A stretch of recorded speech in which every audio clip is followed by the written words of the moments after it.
Assalamualaikum warahmatullahi wabarakatuh. Salam berkemajuan dari LPPM Universitas Muhammadiyah Jakarta bersama Profesor and Friends. Kali ini kita akan membincangkan masalah korupsi dan politik. Menurut laporan KPK sendiri pada tahun 2019 ada 70 kasus korupsi yang sudah ditangani dan bahkan sudah 300 lebih miliar ya yang sudah dikembalikan ke kas negara. Ada aduan 2080 dari masyarakat. Lah, ini akan kita bahas pada pagi ini dengan salah satu pakarnya yang sudah melanglang buana dan juga sudah memberikan banyak pemikirannya berkontribusi untuk mencerahkan bangsa. Nah, kita sapa terlebih dahulu. Assalamualaikum, Prof. Waalaikumsalam warahmatullahi wabarakatuh. Sehat, Prof? Alhamdulillah. Apa kabarnya Mbak Lucy? Alhamdulillah sehat, Prof. Pagi ini kita akan membincangkan politik dan korupsi bersama dengan Profesor Siti Zuhro. Beliau adalah senior dari peneliti politik di LIPI dan juga sebagai staf pengajar ilmu komunikasi, magister ilmu komunikasi di Fakultas Ilmu Sosial Ilmu Politik. Kita akan memulai bincang kita. Prof, kali ini kita akan membahas berkaitan dengan korupsi dan politik. Miris sekali Prof mendengar pemberitaan-pemberitaan dari media berkaitan dengan hal itu. Lah, sejak reformasi bergulir, itu perkembangannya sungguh signifikan kegiatan-kegiatan yang berkaitan dengan korupsi dan politik. Kami meminta pencerahan nih Prof. Kira-kira menurut pandangan Prof Senyapang ini bagaimana perkembangan politik dan korupsi setelah era reformasi? Silakan Prof. Ya, terima kasih ya. Bismillahirrahmanirrahim. Assalamualaikum warahmatullahi wabarakatuh. Waalaikumsalam. Ini topik yang sangat menarik ya, tapi berat sebetulnya untuk dibahas karena kita memang mengalami bencana korupsi yang tidak alang kepalang. Jadi kalau kita flashback ke belakang tahun 98 ketika kita sama-sama melakukan gerakan reformasi tahun 98 itu semangat utamanya adalah memberantas korupsi, kolusi, dan nepotisme. Jadi tiga hal itu berantas gitu ya, korupsi, kolusi, dan nepotisme KKN tadi itu secara tuntas gitu ya. Jadi bagaimana kita melakukan pemberantasan itu tahun 98 dan memintakan gitu ya pergantian kepemimpinan karena dianggap pemimpinan waktu itu sudah mengakumulasi terjadinya KKN tadi itu. Dengan semangat roh yang seperti itu, berantas korupsi, kolusi, dan nepotisme tadi, ternyata setelah 23 tahun, jadi rentang waktu tahun 98 sampai 2021, sekitar 23 tahun, kita menyaksikan bukannya korupsi, kolusi dan nepotisme tadi itu, KKN tadi itu semakin menurun gitu ya, declining gitu ya, semakin katakan gitu ya, signifikan gitu ya pengurangannya, tapi justru sebaliknya semakin tinggi gitu, semakin meningkat, jumlahnya semakin luar biasa, sehingga sampailah kita pada satu kesimpulan NKRI kita sedang mengalami bencana korupsi. Korupsi terjadi di semua lini kehidupan kita. Di juga menyentuh gitu ya semua kehidupan, tidak hanya di infrastruktur politik tapi juga di suprastruktur politik. Demikian juga di tiga cabang kekuasaan, baik itu di legislatif, eksekutif, dan yudikatif gitu. Ini sudah luar biasa.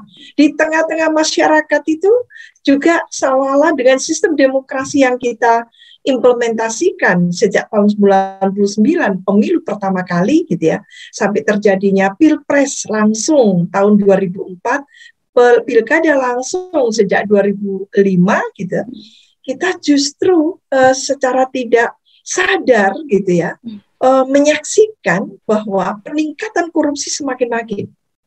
Lantas ada persoalan apa ini?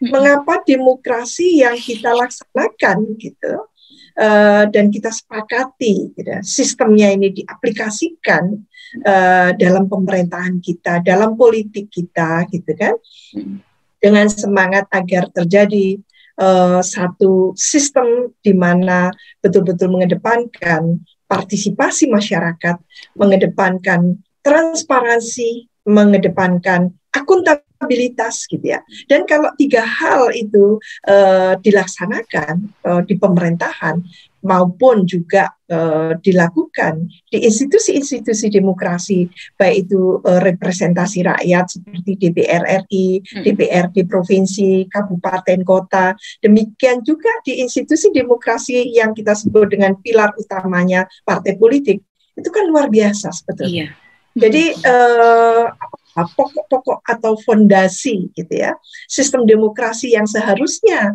dipahami secara seksama, diaplikasikan, diamalkan secara tentu gitu ya, efektif, signifikan, itu mestinya gitu ya, membuat kita naik kelas dari waktu ke waktu lah, sehingga korupsi ini yang masih menjadi pekerjaan rumah kita yang luar biasa.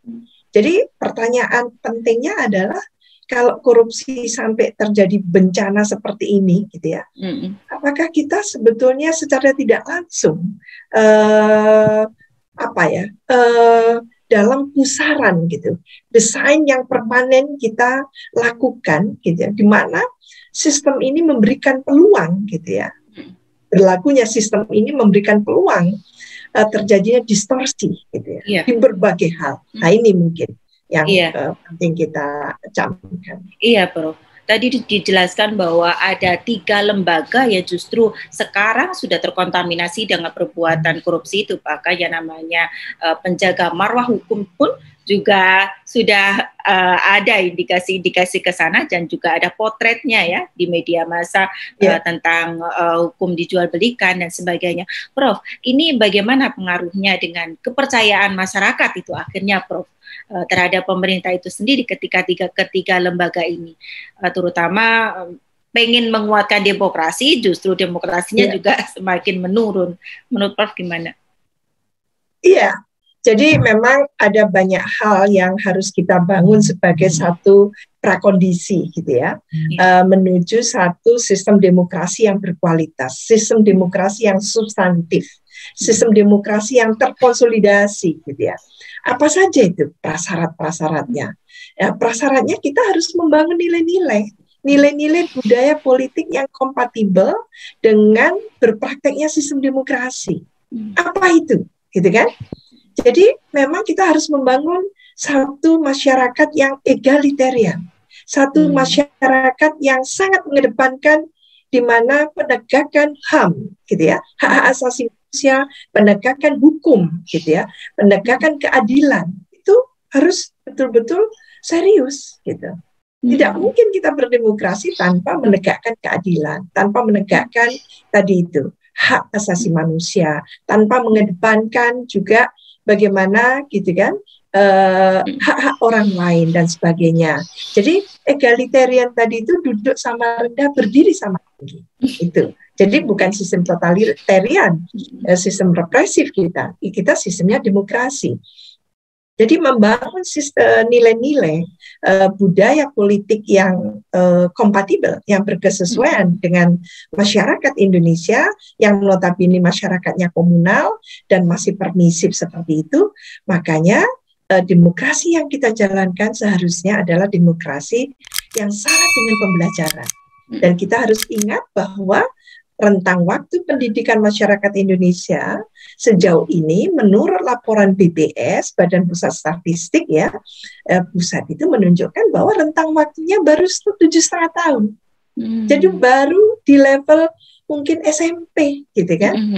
Nah, oleh karena itu pendidikan pencerahan apa yang harus kita lakukan sebagai satu transfer knowledge gitu ya, transfer values kepada masyarakat luas yang tingkat pendidikannya tadi itu belum tinggi. Nah ini, dalam konteks itu tentunya masyarakat dicerahkan, di-enlightening kan gitu, diedukasi, diberikan pendidikan yang tentu merupakan bagian tak terpisahkan dari karakter building kita, membangun karakter bangsa, membangun karakter nasional kita kan gitu. Jadi bangsa yang beradab, bangsa yang memiliki dignity, ya, adaban gitu, bangsa yang memiliki jati diri seperti bangsa Jepang. Dia mampu menunjuk, gitu ya, nilai-nilai budaya mulianya sendiri. Gitu. Nah, ini yang tidak boleh diberangus, bahwa sistem demokrasi yang kita adop, yang kita jalankan, bukan berarti mengharu biru, gitu ya, nilai-nilai budaya kita sendiri. Jadi salah besar kalau kita berdemokrasi lalu kita menafikan ya seluruh nilai-nilai yang kita miliki. Itu yang tidak boleh. Apakah itu nilai-nilai yang senioritas, nilai-nilai yang sangat menghormati orang lain, nilai-nilai tepos seliro, di mana pendidikan budi pekerti dulu kala kita mendapatkan pendidikan itu. Di TK, di SD, gitu ya. Pendidikan budi pekerti di SMP kita diberikan bagaimana sebagai katakan warga negara yang baik, memiliki hak, gitu ya, dan tanggung jawab, kewajiban, gitu. Dan tentu dengan budaya timur kita, budaya Indonesia khas kita berdemokrasi menunjukkan kesantunan kita. Bahwa demokrasi itu membangun peradaban, jangan lupa. Bukan demokrasi itu hanya untuk pemilu, itu salah besar, itu terlalu sempit kita menerjemahkan. Kalau demokrasi itu identik dengan pilkada, identik dengan pemilu, gitu ya. Tidak ada urusannya dengan nilai-nilai, dengan etika, dengan moral politik, kan gitu. Nah, ini yang absen. Akhirnya apa yang terakumulasi belakangan ini adalah kita lupa dan kita luput tidak membangun trust. Jadi demokrasi dibangun minus trust itu, gitu. Jadi tidak ada tiadanya atau sangat minimnya trust building tadi. Dan ini yang menjadi semacam kendala luar biasa bagi masyarakat Indonesia ketika kita tidak serta-merta yang menjadi hakikat dari demokrasi, esensi dari demokrasi adalah membangun trust tadi itu, trust building. Jadi trust antar sesama kita, di tengah komunitas, di tengah masyarakat lebih besar lagi, gitu ya, di tengah keluarga lah terlebih dulu, yang lebih kecil, lalu di tengah komunitas meningkat, lalu di tengah masyarakat, dan tentu antara masyarakat dan pemerintah. Karena apa? Karena sangat diperlukan. Pemerintah butuh legitimasi masyarakat. Masyarakat butuh pemerintahan yang akuntabel, yang transparan dan akuntabel. Nah, ini. Jadi saling yang positif tadi itu ya mungkin kurang kita bangun selama 23 tahun terakhir ini, sehingga yang mengedepan adalah kompetisi kontestasi baik dalam pilkada maupun dalam pemilu nasional yang endingnya ternyata adalah konflik dan kerusuhan, sengketa pemilu, sengketa pilkada. Karena apa? Saling tidak percaya. Dan lebih hebat lagi ketika ketidakpercayaan itu ditujukan kepada penyelenggara pemilu dan pilkada itu. Iya. Dan penyelenggara pun juga ada yang terjerat korupsi kemarin, Prof, yang di Bawaslu itu. Iya. Ya, ini juga mencoreng citra bagaimana upaya untuk pemberantasan korupsi akhirnya tidak seiring dengan upaya untuk membangun demokrasi itu sendiri. Bagaimana ini, Prof? Apakah perlu diperlukan nih role model yang sangat kuat untuk bisa dicontoh oleh masyarakat dalam konteks ini? Karena saya melihat begini, bagaimana perkembangan korupsi dulu itu hanya elit-elit yang besar saja, ternyata sekarang sudah turun ke bawah sampai RT, RW pun sudah berani untuk melakukan tindak korupsi ini. Apa yang perlu dilakukan selain pendidikan, Prof? Betul. Jadi ini menarik sekali ya, Dr. Lucy. Menurut saya ketika transfer knowledge, transfer edukasi tadi itu, values tadi itu belum mempan, gitu ya, belum mendapatkan efek positifnya. Menurut saya negara Indonesia ini negara yang syarat dengan teladan. Di mana para pemuka-pemuka, tokoh-tokoh, gitu ya, dengan ketokohannya tadi itu yang diakui oleh masyarakat luas, itu mampu meneladani. Itu dulu kala. Sehingga muncul sosok Ki Hajar Dewantoro, gitu ya. Sosok yang namanya Panglima Sudirman, luar biasa. Dengan dedikasinya yang tinggi kepada negara bangsa, kan gitu. Lalu Ki Hajar Dewantoro di bidang pendidikan yang luas diakui, Dalam pengakuan ini tidak ada urusan sara, gitu ya. Tapi urusannya adalah pengakuan secara sejatinya, gitu, kepada satu tokoh tadi itu. Karena ketokohannya tadi itu banyak pahlawan yang sangat diikuti, gitu ya, diteladani oleh masyarakat luas, seperti mungkin Kiai Haji Agus Salim, gitu ya, dengan prinsip-prinsip yang sangat mengedepankan syiar kebenaran, gitu kan. Itu banyak pengikutnya, tidak hanya di Muhammadiyah, gitu ya, tapi juga tentunya komunitas dan masyarakat lain yang membaca kehebatan dari para tokoh. Dan ini yang sekarang kelihatannya juga mulai sangat menipis jumlahnya. Oleh karena itu, kita mintakan sekarang ada gerakan nasional, gitu ya, untuk pemberantasan korupsi oleh civil society sebagai simpul di situ. Civil society hand in hand dengan tentunya dunia kampus, akademisi, gitu ya, dengan intelektual, dengan para akademisi, dengan peneliti, para aktivis, gitu ya, pegiat-pegiat di semua lini, gitu ya, bidang-bidang yang ditekuni itu sudah saatnya turun gunung semuanya. Kita serukan secara bersama, say no to korupsi, gitu ya, say no to corruption, gitu ya. Save our NKRI, nah gitu. Jadi kita bikin tagline baru, gitu ya. Tidak hanya tagline untuk pemilu saja, pilpres saja, pilkada saja, tapi tagline yang serius untuk pemberantasan korupsi seperti ini, gitu ya.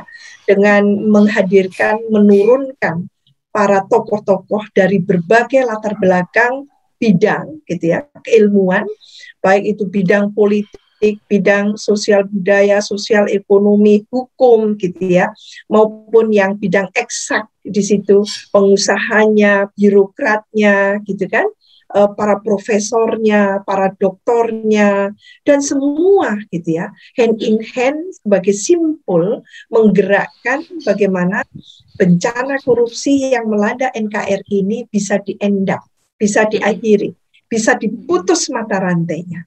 Dan kita juga ajak sekaligus adalah partai-partai politik, karena tidak mungkin kita menafikan, gitu ya, kekuatan politik yang ada di partai-partai politik ini untuk tidak ikut serta dalam satu gerbong kita, yaitu gerakan anti korupsi tadi. Nah, ini yang mungkin kita harus sudah mulai gaungkan kembali. Ini bukan yang pertama kali kita menggaungkan seperti ini. Jadi sudah berkali-kali, tapi masih angin-anginan sifatnya, gitu ya. Kita tidak mungkin menyerahkan bulat, gitu ya, urusan pemberantasan korupsi hanya kepada KPK. Karena komisioner KPK bisa dihitung dengan jari. Sedikit sekali. Jadi kalaupun ada 100 KPK di Indonesia ini, belum tentu juga bisa menanggulangi kalau tidak ada political will, political commitment, dan law enforcement, ya. 3 hal tadi itu menjadi satu integrated, gitu ya, sekaligus ditopang oleh gerakan civil society yang menjadi, katakan, simpul atau driving force untuk menggerakkan, gitu ya, bagaimana pemberantasan korupsi itu bisa dilakukan, gitu ya, tanpa kita tersekat-sekat oleh isu apapun kecuali isunya satu, save NKRI dari korupsi, kan gitu. Nah, ini yang mungkin kita perlukan. Prof, ada 2 elemen penting nih Prof kiranya di dalam konteks untuk mendorong, mempercepat bagaimana pemberantasan korupsi itu. Selain civil society, mungkin di situ ada birokrasi dan partai politik. Membahas 2 elemen ini, birokrasi dan partai politik, menurut Prof, kira-kira mulainya dari mana nih? Karena kalau dalam konteks politik, partai politiknya yang ke depan, ya ikut kontestasi perebutan kekuasaan. Kalau di dalamnya, birokrasilah yang menjalankan itu. Apa yang harus kita mulai terlebih dahulu nih, Prof? Ini bagus sekali pertanyaannya, luar biasa. Jadi kita harus melihat institusi demokrasi partai politik sebagai pilar utama demokrasi tadi itu, sisi yang lain birokrasi dan aparatur sipil negara sebagai roda besar, ya, organisasi besar yang menjalankan pembangunan nasional kita, gitu ya. Nah, ini yang juga mengapa sejak 3 periode belakangan ini sangat gencar dilakukan yang namanya Grand Design reformasi birokrasi. Jadi dilakukan bagaimana agar reformasi birokrasi, pembenahan perbaikan birokrasi di internal birokrasi itu terjadi. Termasuk antara lain adalah melalui perampingan, gitu ya, birokrasi itu sendiri sebagai institusi dirampingkan. Jadi makanya ada penghapusan beberapa lembaga yang dianggap mungkin overlap atau tidak efektif, ya. Tapi lalu ini yang kita sebut sebagai kayak apa ya, miskin struktur kaya fungsi, nah, gitu. Nah, belakangan ini 8 institusi lembaga itu sudah dihapuskan oleh Kemenpan. Itu satu contoh. Itu tidak cukup. Fragmentasi di internal birokrasi ini juga harus diatasi dengan cara eselonisasi, gitu kan? Sehingga hanya dipentingkan eselon 1, eselon 2, gitu. Eselon 3 so-so, eselon 4, 5 dihapuskan, kan gitu. Sehingga pertanggungjawabannya itu tidak terlalu bertele-tele, gitu ya, tidak terlalu birokratis dan sebagainya. Bagaimana membuat birokrasi itu efektif? Bagaimana membuat birokrasi itu juga efisien, gitu ya, efektif, efisien, tidak first safety, first filosofi, gitu ya, tidak konservatif, tidak moral hazard, gitu kan, dan tidak patronase, kan gitu. Nah, ini yang diperangin sebetulnya. Legacy, ya, warisan dari nilai-nilai birokrasi yang mungkin syarat dengan nuansa otoritarianisme waktu itu sebetulnya sudah relatif mulai dipangkas sedikit demi sedikit dan sebagainya, sehingga mindset dan cultural set, gitu ya, dari para ASN ini yang diubah, gitu. Jadi bagaimana mindset yang keliru, mindset yang mungkin tidak untuk sebagai abdi negara, abdi masyarakat tadi itu diputus. Jadi bagaimana supaya mereka orientasinya betul-betul mengabdi pada negara, pada masyarakat secara profesional, secara efektif, secara efisien, dan tentu keep away dari korupsi, kan gitu ya. Nah ini, jadi mindset-mindset yang mengalami disorientasi itu mulai diluruskan. Demikian juga dengan cultural set. Jadi nilai-nilai budaya, environment yang tidak boleh lagi menoleh ke belakang. Apalagi sekarang dengan adanya pandemi COVID-19, ya, dan semua dampaknya, mau tidak mau, suka tidak suka, birokrasi harus menyongsong era new normal, gitu ya. Harus adaptif, harus agile, gitu ya.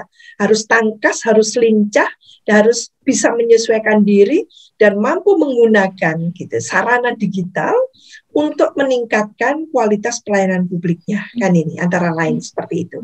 Nah ini dilakukan sudah oleh pemerintah sehingga menjadi salah satu visi besar pemerintah saat ini, yaitu reformasi birokrasi nasional, gitu ya. Nah ini tentu sangat menggembirakan karena ada keberpihakan dari pemerintah untuk mengedepankan betapa pentingnya birokrasi itu menjadi profesional, birokrasi yang tidak partisan, gitu ya. Partisan artinya sangat istilahnya itu hanya mengabdi kepada penguasa, hanya mengabdi pada partai politik, gitu. Lupa dia harus mengabdi pada negara dan bangsa dan masyarakatnya, kan gitu. Nah ini yang tidak boleh, gitu.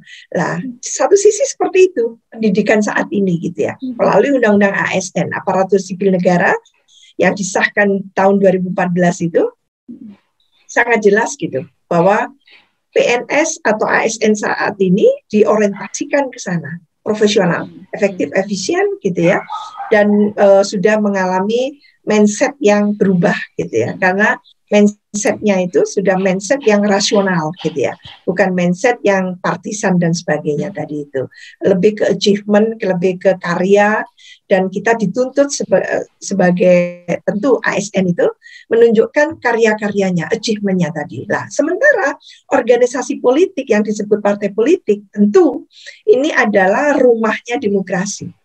Tempat di mana para kader calon-calon pemimpin tadi itu betul-betul digodok sedemikian rupa untuk dipromosikan ya menjadi anggota DPR, DPRD gitu ya, maupun juga sebagai calon-calon gitu kepala daerah dan wakil kepala daerah.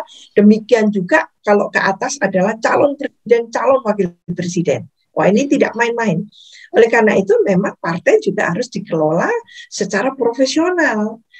Bagaimana memperbaiki kualitas partai agar ya mampu gitu mewujudkan satu tekad, yaitu membangun partai modern, membangun partai kader yang mampu mengedepankan merit system. Nah, ini merit system. Jadi bukan nepotisme, kolutisme, dan ujung-ujungnya korupsi yang dikedepankan, bukan patronase di internal partai, dan bukan sistem yang sangat sekarang ini sedang hangat dibicarakan, dinasti politik atau politik kerabatan.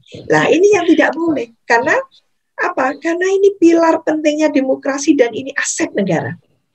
Jadi partai politik itu aset negara, karena di dalam institusi ini itu terdapat kader-kader yang notabene adalah calon-calon pemimpin, gitu kan? Sebagai calon pemimpin tentunya kualifikasinya itu harus the best. Lah, apa jadinya kalau gitu kan? Dua institusi tadi itu dikelola secara tidak profesional, secara tidak rasional, sehingga banyak distorsi yang terjadi. Sehingga apa yang kita saksikan ya sejak era reformasi ini adalah terjadinya perselingkuhan katanya kan antara birokrasi dan kekuatan politik, gitu kan? Terjadinya kong kali kong, terjadi intrusi gitu kan dari kekuatan politik ke birokrasi, sehingga birokrasi ditarik-tarik ke politik, sehingga birokrasi menjadi partisan, terkotak-kotak gitu ya, oleh kepentingan sesaat dari kekuatan politik itu. Nah, ini yang menjadikan negara manapun tidak akan maju kalau birokrasinya itu juga kualitasnya itu rendah, kan gitu. Jadi negara yang maju, Indonesia yang maju harus ditopang oleh birokrasi yang bagus. Demokrasi yang berkualitas di Indonesia harus ditopang oleh partai politik yang juga sehat, gitu ya, yang berkualitas. Tanpa itu menurut saya kita omong kosong saja. Jadi kita akan mengalami stagnasi yang panjang. Karena apa? Karena ternyata institusi penting dari penyokong demokrasi tidak efektif, tidak fungsional, tidak positif dampaknya terhadap tentu proses demokrasi. Iya, alhamdulillah Prof. Ini menarik sebenarnya. Kalau kita bahas itu bisa berjam-jam, bahkan bersemester ini, apalagi berkaitan dengan partai politik, birokrasi, perselingkuhannya, belum pola-pola bagaimana korupsi dijalankan, kemudian jaringan-jaringan korupsinya. Mungkin lain kali aja Prof. Kita akan membahas lagi tentang korupsi. Jadi nanti pemirsa bisa, atau yang peminat YouTube LPPM bisa mendengarkan kontinuitas dari Prof nanti akan masuk ke dalam podcast LPPM kembali. Prof, satu lagi nih Prof sebagai penutup atau closing statement. Pesan Prof terhadap generasi milenial untuk bisa menjadi generasi yang menyiapkan diri, punya integritas tinggi, mengedepankan profesionalitas dan juga kepentingan masyarakat, itu apa saja yang perlu dipersiapkan?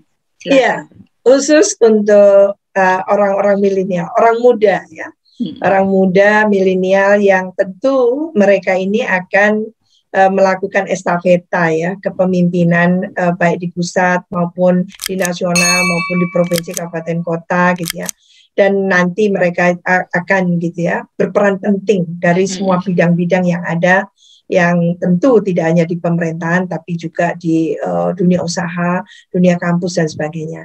Pesan utama adalah sebetulnya orang milenial memang harus belajar banyak ya dari sejarah yang sudah tentu dituliskan oleh negara kita Indonesia selama 75 tahun terakhir ini, apa saja yang mungkin the best gitu ya. Jadi kalau yang tidak the best ya sudah tutup buku saja, tapi yang bagus-bagus, achievement yang luar biasa selama 75 tahun terakhir ini negara ini dibangun, itu diambil sebagai lesson learned gitu ya. Dan yang jelek tadi itu dikubur gitu ya dalam-dalam untuk tidak diulang gitu ya, untuk menjadi hanya untuk menjadi cemeti saja, menjadi cambuk bagi kita semua untuk tidak diulang kembali gitu.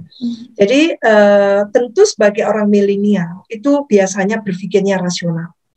Orang milenial yang rasional, yang konkret gitu ya, yang sangat berorientasi pada hal-hal yang lebih katakan visioner gitu ya. Oleh karena itu putuslah mata rantai hal-hal yang negatif tadi itu, praktek-praktek empirik yang tidak tentu positif untuk dilakukan terhadap negara bangsa ini. Hadirkan kebaruan bagi negara bangsa ini sesuai dengan filosofi, teks, dan konteks ya. Konteks kekinian adalah di mana Indonesia saat ini sedang menghadapi tentu kontestasi global yang luar biasa, baik global maupun regional, lalu membangun domestik yang tentu gitu ya, yang prima sehingga kita bisa hadir dan menghadirkan daya saing kita yang betul-betul kompetitif di era di fora internasional itu. Nah, inilah tugas ya dan pekerjaan rumah yang harus dilakukan orang-orang milenial ya, dengan semua potensi yang mereka miliki, dengan fasilitas yang juga mereka miliki itu, mereka bisa menghadirkan kebaruan yang tentu harus mengacu kepada tadi itu yang saya sebut filosofi teks ya. Teks artinya konstitusi kita, dan kita punya 4 konsensus dasar kita. Tentu kita harus mengedepankan gitu ya, apa yang menjadi way of life kita, Pancasila kita gitu ya, konstitusi kita, dan tentu prinsip-prinsip Bhinneka Tunggal Ika dan NKRI sebagai unitary state yang tentu kita harus hormati kedaulatannya dan kita jaga, kita pertahankan dari semua yang akan mengancam NKRI. Lah, ini orang-orang muda itu punya passion yang tinggi tentang nuansa ya, filosofi tadi itu, dan suasana kebatinan yang tentunya mengikuti gitu. Bagaimana para pendiri bangsa dengan semangat yang luar biasa ingin memajukan negara ini. Jadi Indonesia yang jauh lebih berkemajuan ya, untuk kita hadirkan di Indonesia sehingga masyarakat dan umat yang ada di Indonesia ini bisa menyaksikan indeks kebahagiaan yang betul-betul memadai dan membuat kita happy ya melihat itu. Nah, ini yang menjadi pekerjaan rumah orang-orang muda milenial tadi itu.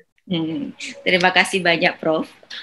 Alhamdulillah, terima kasih banyak atas waktunya pada pagi hari ini, dan sampai siang hari ini kita telah berbincang banyak hal, dan terima kasih juga atas sharing informasinya. Semoga bisa dapat menjadi landasan bagi para peneliti dan dari dosen-dosen yang ada di Universitas Muhammadiyah Jakarta untuk memunculkan inovasi-inovasi baru terutama di dalam pemberantasan korupsi dan penguatan demokrasi. Dan juga bagi generasi milenial, pesan dan yang sudah disampaikan oleh Ibu Prof. Siti Zuhro untuk bisa memberikan motivasi kepada kalian untuk menjadi penerus bangsa yang lebih punya integritas lagi.